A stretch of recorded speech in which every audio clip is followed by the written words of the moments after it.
আচ্ছা কত ক্লাস দেখো এইবার আমি মান বসাইছি দশমিকের আগে এই সাইডটা এইভাবে ঠিক তেমনি সাইডটা তিনটা আছে একটাও পূর্ণ তাই বসাইছি দশমিকের পরে চারটা আর এখানে আছে চারটা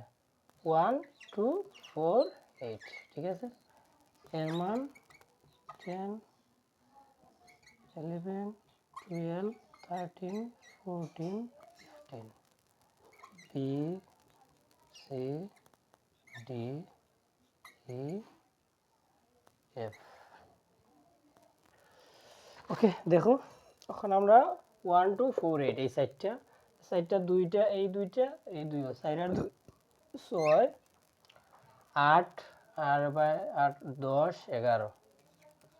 11 তে 8 আর 4 12 আর 1 13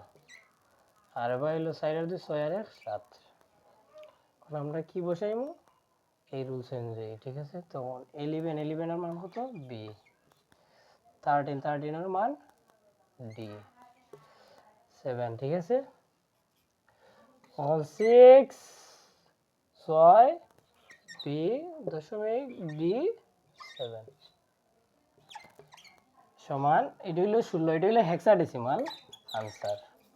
ঠিক আছে দেখো শিক্ষার্থী কিভাবে বাইনারি থেকে হেক্সাডেসিমালে পরিবর্তন করতে হয় রূপান্তর করতে হয় তা খুব সহজ নিয়ম এই সাইডটা হেক্সাডেসিমালের রুলস হলো সাইডটা অক্টালের ক্ষেত্রে তিনটা বসাতে হবে ঠিক আছে ওকে আজকে এই পর্যন্তই থাক অনেক ভিডিও আজকে মেক করছি আশা করি আস্তে আস্তে সবগুলা একদম ফিনিশ করে দেবো আর অনেক দূর আগাইব ঠিক আছে নেক্সট ক্লাস বাইনারি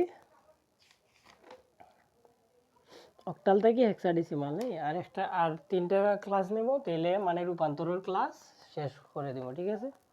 ওকে সবাই তুলে নিও